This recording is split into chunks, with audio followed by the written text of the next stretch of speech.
Olá, hoje é sexta-feira, dia de mais um Você Saúde. Eu aproveito para te convidar a se inscrever na nossa página no YouTube, TV Câmara Caraguatatuba. Aproveite e ative o sininho para saber tudo que nós estamos produzindo. Não se esqueça também de nos seguir no Instagram, @TV Câmara Caraguatatuba e @Câmara Caraguatatuba.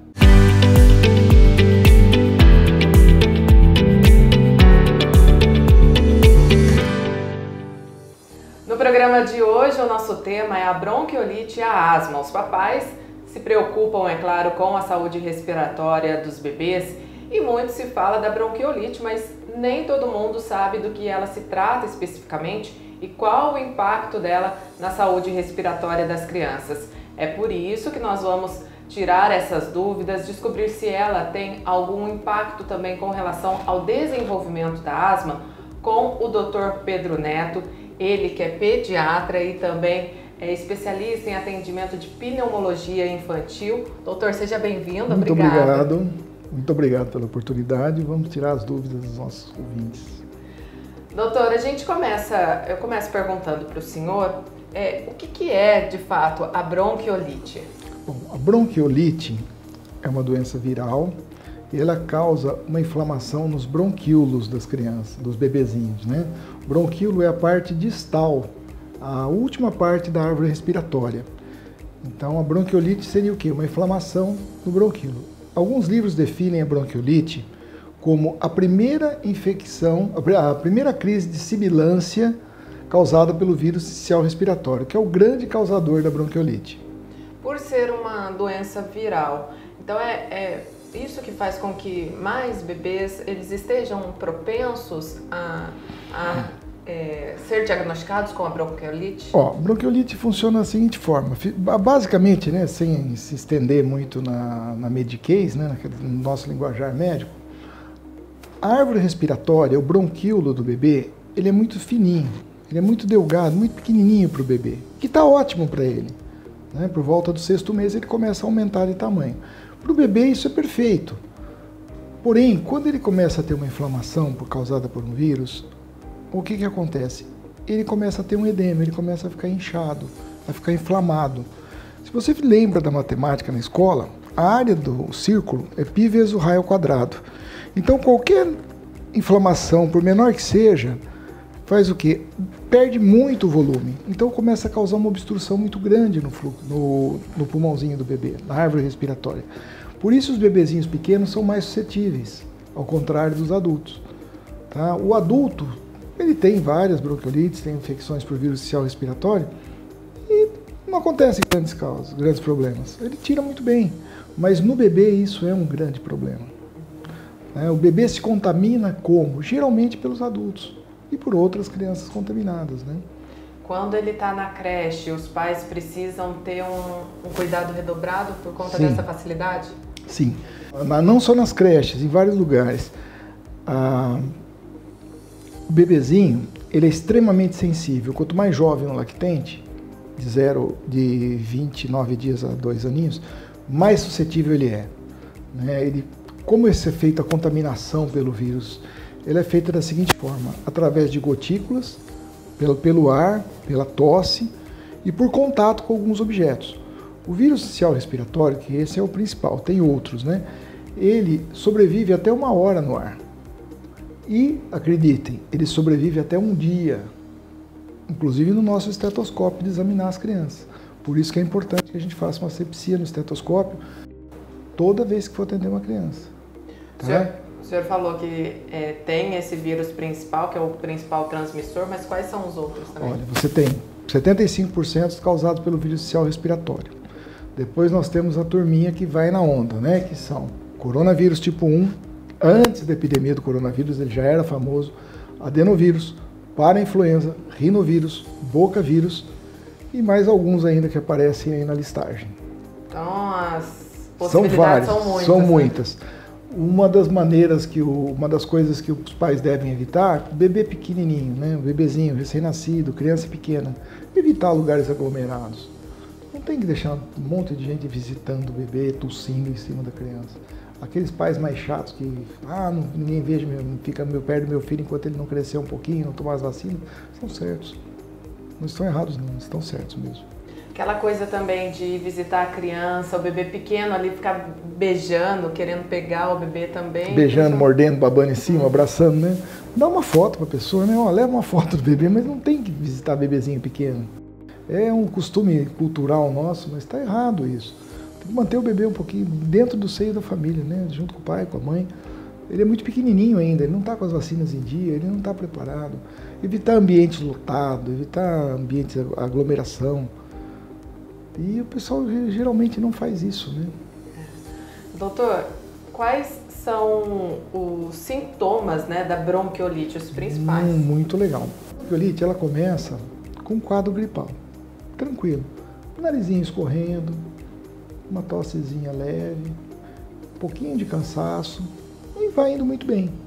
Uma febrinha baixa e até o terceiro dia ela se mantém desse jeito. Tanto que a criança tossiu, está um pouquinho nariz escorrendo, a mãe leva no hospital. Não deu tempo de evoluir. O médico examina e fala, não, está tudo bem, é uma gripe comum. E é mesmo uma gripe comum. A bronquiolite é uma gripe comum. No terceiro dia ela tem uma piora importante. A criança fica muito mais cansada, porque é o tempo do edema aumentar dentro da árvore respiratória. Aí ela fica extremamente cansada, pode ter tiragem intercostal, você vai respirar, fica acelerada a barriguinha dela, a secreção se torna mais abundante. Lembra que eu falei, né? O nariz do bebê, a área é pequenininha, cheio de catarro, fica pior ainda. E o problema é o edema, é a inflamação. Começa a ter tosse, pode ter uma febre, chegando a 38,5, 38,7, e fica extremamente cansada. E o que chama atenção, na hora que ela respira, ela puxa o peitinho para dentro. Isso pode ter uma evolução tranquila, mas às vezes pode complicar em uma porcentagem pequena dos casos, dependendo do tipo de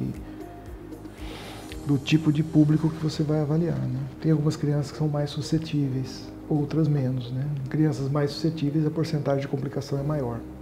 O diagnóstico da bronquiolite, como que ele é feito? O diagnóstico da bronquiolite, ele é clínico.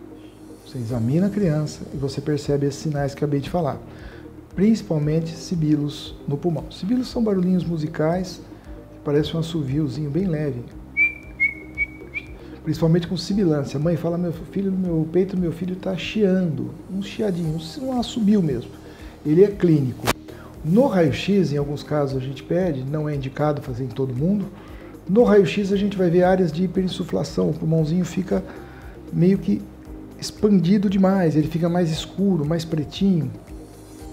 O diafragma, a parte de baixo, fica mais retificadinha, né? Você tem o raio-x fica bem expandido mesmo. É de onde a gente percebe. Antigamente a gente chamava até a bronquiolite pneumonia viral, mas para evitar muita complicação de nome, consagrou-se por bronquiolite. Nos casos de vírus sincicial respiratório, existe um teste para detecção desse vírus, que ele é caro e não é disponibilizado em todo lugar. Vários hospitais não têm esse teste acessível. Então, a gente acaba fazendo o diagnóstico clinicamente mesmo. E doutor, existe uma época do ano em que a bronquiolite ela é mais suscetível à transmissão? Sim. Que existe esse boom de transmissão? Sim, geralmente outono e inverno. Aqui no Brasil nós temos 4 tipos de época diferente, tanto no hemisfério norte, sul, né? Temos várias transmissões. Em São Paulo, geralmente outono e inverno, já começou. Então agora nós estamos nesse período de transmissão de bronquiolite bem intenso. E uma coisa interessante, né, que eu sempre lutei para isso, mas nunca consegui implantar. Você chega no hospital, ou na UPA, ou em qualquer lugar, que lugar que está o vidrinho de álcool gel? Está no alto. Por que ele está no alto? Porque é para a criança não mexer. Basicamente é isso. Só que a criança chega, tosse, aí ela sai correndo e passa a mãozinha na parede. A outro bebê vem, outra criança vem brincando e passa a mãozinha onde? Na parede. Já contaminou. E depois ela faz o quê? Põe na boca. Então, se nós tomássemos uma medida tão simples como abaixar o frasco de álcool e deixar as crianças passarem na mãozinha, já melhorava bastante a transmissão. Já ir desde criança. Mas parece que isso aí não entra na cabeça do pessoal. Não adianta, por mais que a gente fale, o pessoal não quer, adere, né? Não adere. Não tem como, não adere. E você vê, a criançada já tá embalada, né? Estão vindo do Covid. Você vê as criancinhas, já passam o álcoolzinho. Ajuda bastante, tá? Então, parede de hospital é uma excelente contaminação para o vírus respiratório. Doutor, e a bronquiolite, ela pode se tornar crônica nos bebês? Olha, geralmente, na grande maioria dos casos, a bronquiolite, ela é autolimitada. Deu prazo de resolução, alguns 7, alguns 10, alguns 15 dias, alguns mais arrastados, e ela encerra. Existe um tipo, que é a bronquiolite viral obliterante, que a criança pode ficar com tosse até 6 meses, mas ele é extremamente raro. Esse caso, essa patologia específica é bem rara, eu vi poucos casos. E ela pode ficar com tosse por um tempo longo, principalmente quando é causada pelo adenovírus, que ele danifica mais o epitélio respiratório. Mas é muito raro. E é comum ter mais de um episódio de bronquiolite na criança no mesmo ano? Olha, geralmente não. Se você toma os cuidados direitinho, um episódio geralmente não tem muito mais que isso. Quando ela começa a ter episódios frequentes, vamos investigar direito. A gente já não está chamando mais de bronquiolite. Nós estamos entrando num outro terreno. Nós estamos entrando possivelmente numa síndrome da sibilância recorrente do lactente, que aí já é um pré-diagnóstico de uma asma que está chegando. É isso que daqui a pouco a gente vai conversar com o doutor também, sobre essa questão da bronquiolite, se ela se desenvolve para asma. Mas antes, vamos continuar conversando sobre a questão do tratamento. Doutor, como que é feito o tratamento da bronquiolite? É em casa mesmo, oral? O tratamento da bronquiolite é uma coisa extremamente interessante, porque a maioria dos medicamentos que nós usamos são ineficazes. Então a criança sai de um hospital com uma receita de antibiótico, não tem indicação, é vírus, não funciona. Broncodilatador, não tem indicação, o problema não é o brônquio que está constrito, é o edema no local. Então qual que é o tratamento adequado para a bronquiolite? Hidratação adequada, alimentação adequada, lavagem nasal, e manter essas vias aéreas sempre permeáveis, que eu já disse, né? No bebezinho ela é menor, imagina ela inflamada e cheia de secreção. Então o tratamento é hidratação e oxigenação. Somente esse é o tratamento adequado e apoiado. Nem fisioterapia respiratória não é indicada para bronquiolite em casos que não tenha comorbidade juntas. A lavagem nasal, ela pode ser feita mesmo nos bebezinhos? Mesmo nos bebezinhos, delicadamente, com uma seringa, com fluxo lento, pressão muito baixa, com soro fisiológico. Nós vamos gravar depois, no futuro, já vou pegar, deixa aqui, um videozinho ensinando como é feita a lavagem nasal. Porque tem a técnica Tem a técnica correta, nada daquilo que a gente vê na internet, assim, aquele pessoal maluco, segura a criança, põe a bombeira. Não, é bem delicado, pode ser feito sim. E ela é um grande aliado para a desobstrução nasal nas crianças. É extremamente necessário, ainda mais também com esse tempo seco, né? É algo que ajuda bastante. Ajuda bastante, inclusive lavar e diminuir a carga viral. Agora é a hora do nosso intervalo, a gente volta daqui a pouquinho, então, conversando com o Dr. Pedro Neto, ele que é pediatra e também atende em pneumologia infantil. A gente está conversando hoje sobre a bronquiolite e a asma, o desenvolvimento da asma. Daqui a pouco, após o intervalo, você fica sabendo mais a respeito. Estamos de volta com Você Saúde, hoje conversando com o Dr. Pedro Neto, ele que é pediatra e também realiza atendimento em pneumologia infantil. Nós falamos bastante sobre a bronquiolite no primeiro bloco, agora a gente vai conversar um pouquinho sobre a asma. Doutor, existe chance então dessa bronquiolite se desenvolver para uma asma? Como que funciona? Então vamos lá, o que é a asma, né? Antes da gente começar. A asma é uma doença heterogênea, com múltiplos fenótipos e endótipos, né? Que você tem algumas características no indivíduo. Primeiro, você tem uma hiperresponsividade brônquica, o pulmão dele responde mais prontamente a alguns estímulos, você tem uma broncoconstrição reversível ou não totalmente com tratamento.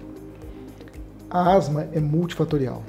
não tem uma causa específica sozinha. Ela tem, de um lado, o fator genético, pai, mãe com asma, e isso aumenta muito a incidência.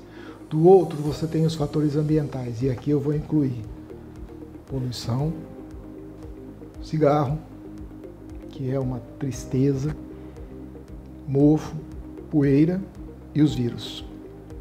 A bronquiolite está agindo aqui nos vírus.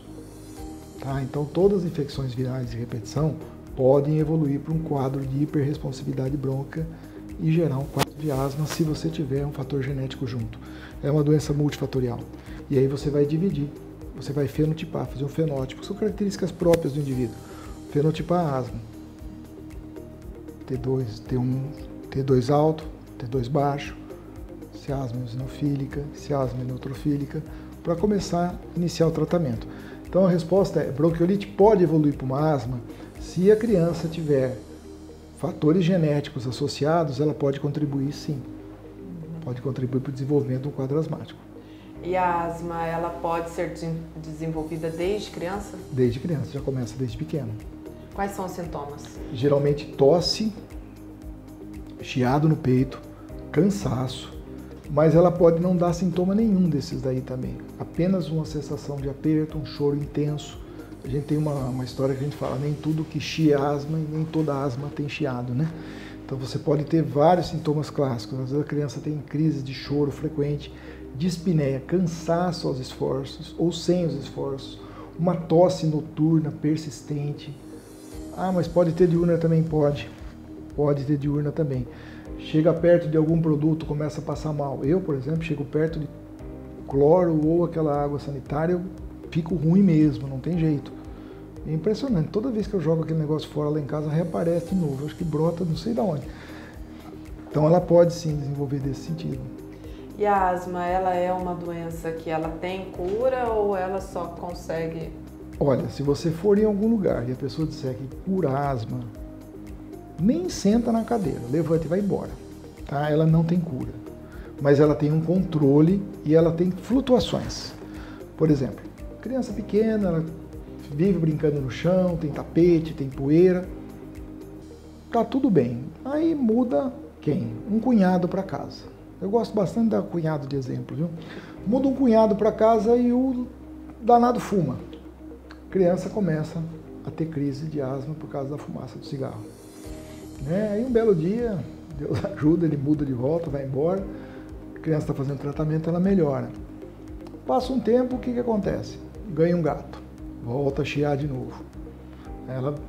Daqui a pouco ela acostuma, melhora novamente, com o tratamento corretamente. Depois ela cresce, ela mesma acha bonitinha essa invenção terrível aí, que é esse cigarrinho eletrônico, começa a fumar aquela porcaria, piora absurdamente. Então é uma doença que tem flutuações. O tratamento da asma na criança visa evitar que ela se torne um adulto doente, tá? Mas infelizmente ela ainda não tem cura. Tem um controle muito bom. Eu particularmente não tenho crise há mais de 10 anos. Faz 10 anos que eu não sei o que é ir no hospital com falta de ar. Então, se fizer o tratamento direitinho, se fizer esse acompanhamento, dá para ter uma boa qualidade de vida. Muito boa. Eu sempre brinco que o tratamento da asma não é um remediamento. Não é passar no pronto-socorro e sair com um remédio, um xarope milagroso. Não. É acompanhar diariamente, acompanhar mensalmente, fazer os exames direitinho e acompanhar a evolução. Vai ter momentos que ele vai ficar muito bem. A criança está extremamente estabilizada. E alguém põe fogo nos pneus na rua. Complica. Pega um episódio viral, complica. Mas você vai conseguindo mantê-los muito bem. Meus clientes são bem tranquilos nessa parte. Eles têm uma evolução muito boa com o tratamento. Existe algum tipo de exercício físico que possa ajudar também nesse controle da asma?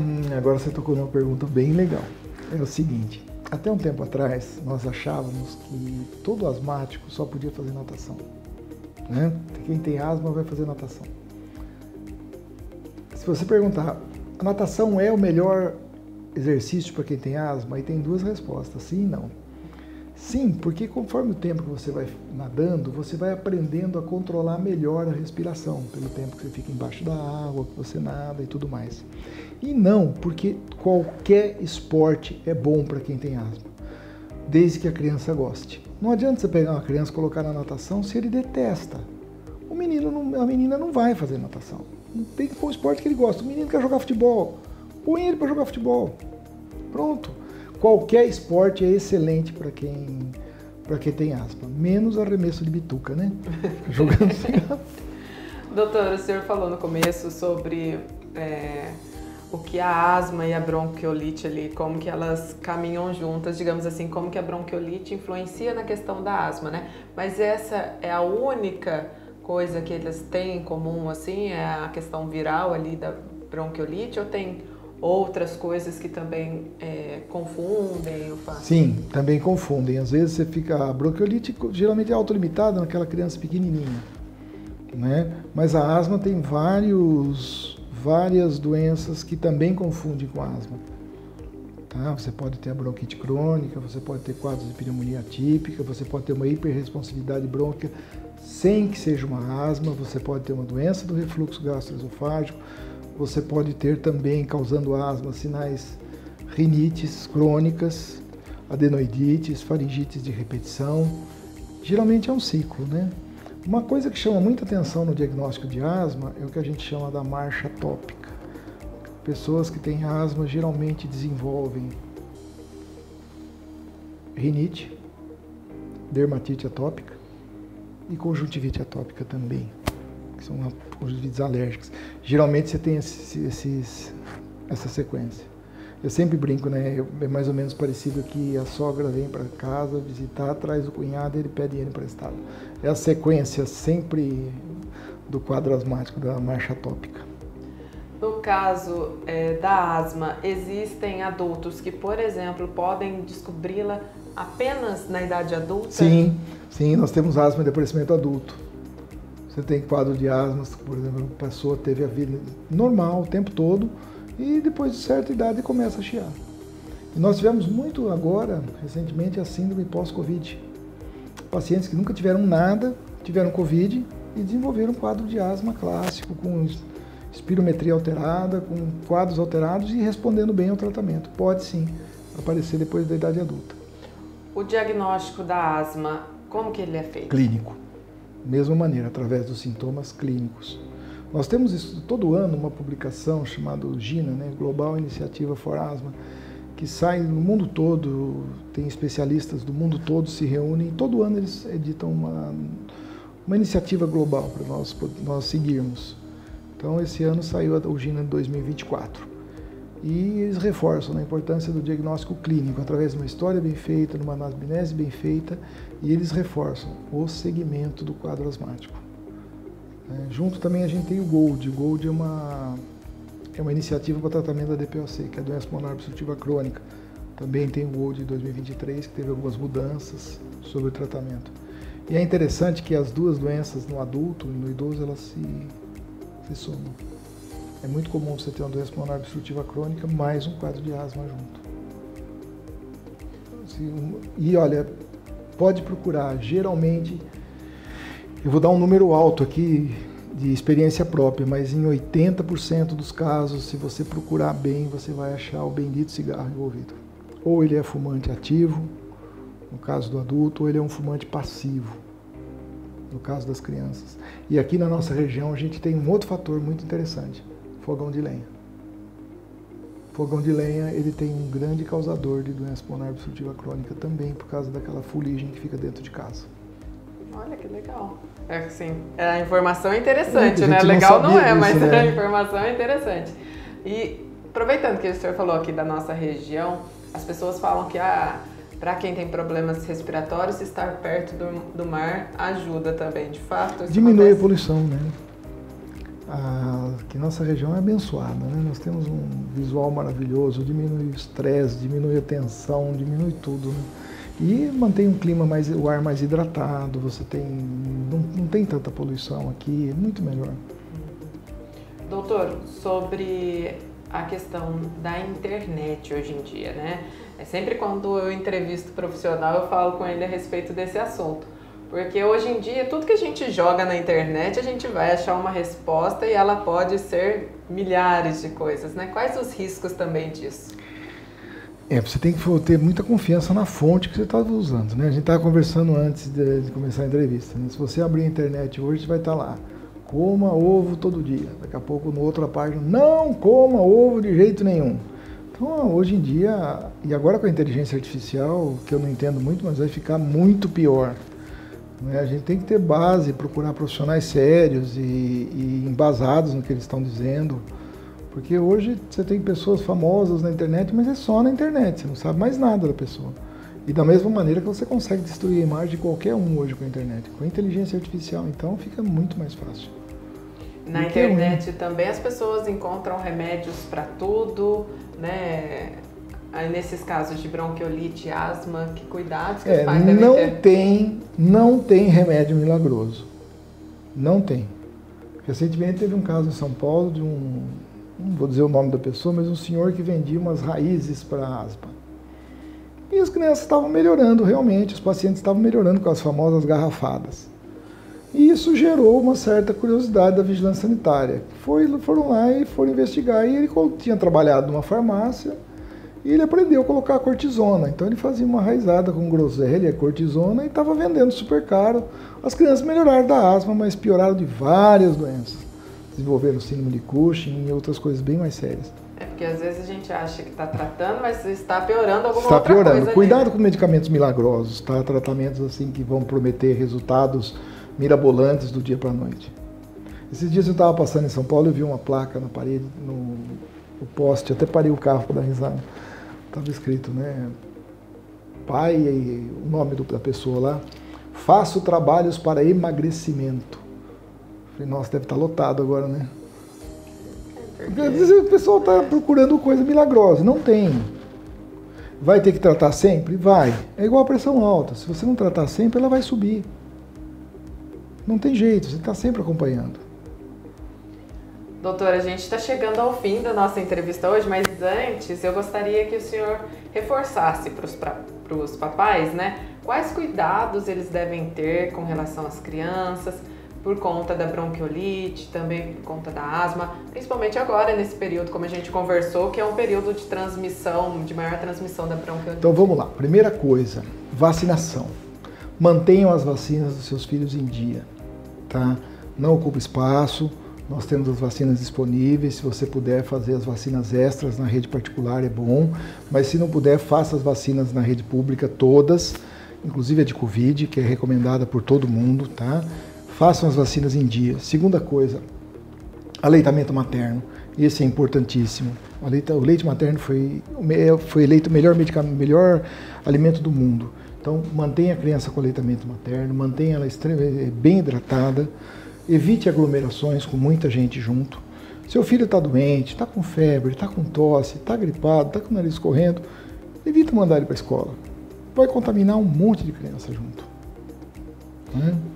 E se na dúvida começou uma febre, aguarda 24, 48 horas para depois poder levar a criança no hospital. Se a febre não tiver sintomas graves, né, a criança não estiver ruim, aguarda 24, 48 horas para aparecer algum sintoma para você poder identificar.